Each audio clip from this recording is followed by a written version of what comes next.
పరిస్థితులలో బీఆర్ఎస్ గెలవాలి, అంకుశంలాగా పనిచేయాలి, ప్రజల కార్యక్రమాలు నెరవేరాలి. నేను ఒక్కటే మాట మీకు హామీ ఇస్తా ఉన్నా. బీఆర్ఎస్ పుట్టిందే తెలంగాణ కోసం, తెలంగాణ ప్రయోజనాల కోసం. ఉద్యమంలో మీ దీవెనతో విజృంభించి పోరాడి తెలంగాణ సాధించినాం. మీరు అధికారం ఇస్తే 10 ఏళ్లు అన్ని వర్గాల ప్రజలను కడుపులో పెట్టుకొని కాపాడుకున్నాం, అనేక మందిని కాపాడుకున్నాం. ఇలావన్నీ నా కళ్ళ ముందే పోతా ఉంటే, రైతులు గోసపడతా ఉంటే, పంటలు కొనకపోతా ఉంటే, బోనస్ దక్కకపోతా ఉంటే చూసి చాలా బాధ కలుగుతా ఉంది. నేను ఒక్కటే మాట మీకు చెప్తా ఉన్నా, నేను బతికున్నన్ని రోజులు తెలంగాణ ప్రజలకు మంచి జరగడం కోసం పోరాటం చేస్తే తప్ప నోరు మూసుకొని కూర్చోను అని చెప్పి నేను మనవి చేస్తా ఉన్నా. 100కు 100% బీఆర్ఎస్ మీతోనుంటది, మీ ప్రయోజనాల కోసం ఉంటుంది. పుట్టిందే తెలంగాణ ప్రజల కోసం కాబట్టి అన్ని రకాల ప్రజల యొక్క హక్కులు కాపాడడానికి మీ వెంట ఉంటుంది అని నేను మనవి చేస్తా ఉన్నా. ఈ 2 పార్టీల వ్యవహారం మీరు చూసినారు. మొన్నటిదాకా బీఆర్ఎస్ పుణ్యాన గెలిచిన వ్యక్తి రంజిత్ రెడ్డి మీకు తెలుసు. ఏం తక్కువ చేసినాం రంజిత్ రెడ్డికి?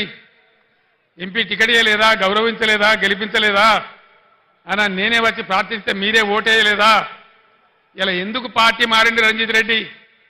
దేనికోసం మారిండు? ఆయన మన పొద్దుతిరుగుడు పువ్వా? అధికారం ఎటువంటి ఆడు తిరుగుతాడా? దయచేసి ఆలోచన చేయాలి. ఈ 2 వ్యక్తులు కూడా ఎవరికి తెలిసిన వాళ్ళు కాదు.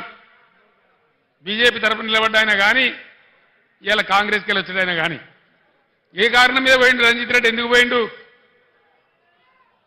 ఎందుకు పోయిండండి?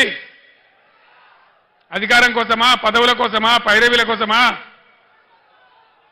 దయచేసి దానికి మీరే సమాధానం చెప్పాలి. ఈ విధంగా ఉన్న వాళ్లకు ధీటైనటువంటి దెబ్బ మీరు కొట్టాలని చెప్పి నేను మనవి చేస్తా ఉన్నా.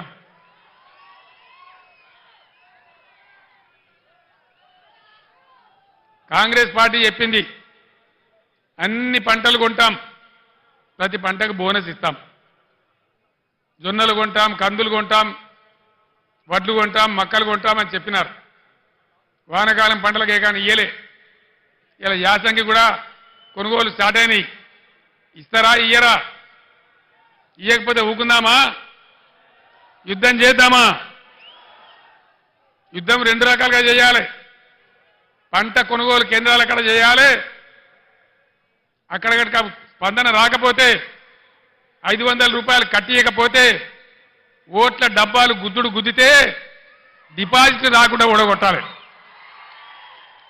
బిడ్డ నువ్వు ఇస్తాను మోసం చేస్తే ఊకోము, నీకు తగిన గుణపాఠం చెప్తాం మేమన్నటువంటి బుద్ధి చెప్పాల్సినటువంటి అవసరం ఉంది.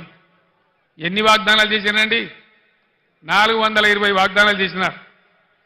ఆడపిల్లలకు స్కూటీలు కొనిస్తామన్నారు. స్కూటీలు ఎక్కడ పోయా? స్కూటీలు దాని ప్రతిపాదన ఉందా? స్కూటీలు లేవు కానీ రాష్ట్రంలో లూటీలు మాత్రం జోరుగా చేస్తా ఉన్నారు. భయంకరమైన లూటీ మొదలుపెట్టినారు. హైదరాబాద్తో సహా కేసీఆర్ గవర్నమెంట్ ఉన్నప్పుడు రంగారెడ్డి జిల్లాలో, మేడ్చల్ జిల్లాలో, మల్కాజిగిరి జిల్లాలో, యావత్తు తెలంగాణ వ్యాప్తంగా భూముల ధరలు ఎట్లా ఉండే, ఇలా భూముల ధరలు ఎక్కడికి పోయినాయి? రియల్ ఎస్టేట్ ఎందుకు ఆగిపోయింది? నేను ఎన్నుకున్న బ్రోకర్ లెవెలు, జోకర్ లెవెలు ఎందుకు బిల్డింగ్ల పర్మిషన్లు ఇస్తలేరు? లక్షల మంది పిల్లలు బతికినటువంటి రియల్ ఎస్టేట్ ఇలా ఎందుకు నాశనం అయింది? ఇట్టే చూసుకుంటూ కూర్చుందామా? లేదు, మేము ఉన్నామని చెప్పి నిరూపించుకోవడానికి ఎన్నికల్లో బీఆర్ఎస్ను గెలిపించి ఈ ప్రభుత్వానికి బుద్ధి చెప్దామా? దయచేసి ప్రజలు ఆలోచించాలని చెప్పి నేను మనవి చేస్తా ఉన్నా. ఈ బీజేపీ పార్టీ 10 ఏళ్ల నుంచి అధికారంలో ఉంది. దయచేసి మా ఆడబిడ్డలకు, మా యువకులకు, చేవెళ్ల నియోజకవర్గంలో ఉన్న మేధావులకు నేను దండం పెట్టి చెప్తా ఉన్నా. భావోద్వేగాలు పెంచడం తప్ప, ఒక మత పిచ్చి లేపడం తప్ప ఏమన్నా ఒక మంచి పని జరిగిందా బీజేపీ హయాంలో?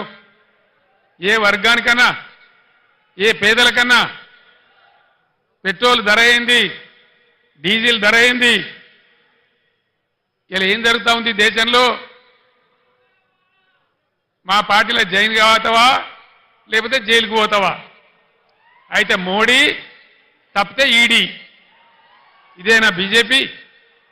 ఇదేనా రాజకీయం? ఇదేనా దేశాన్ని ముందుకు తీసుకుపోయే పద్ధతి? ఇదేనా ప్రజాస్వామ్యాన్ని ఎక్కడికక్కడ పాతరేసే పద్ధతి?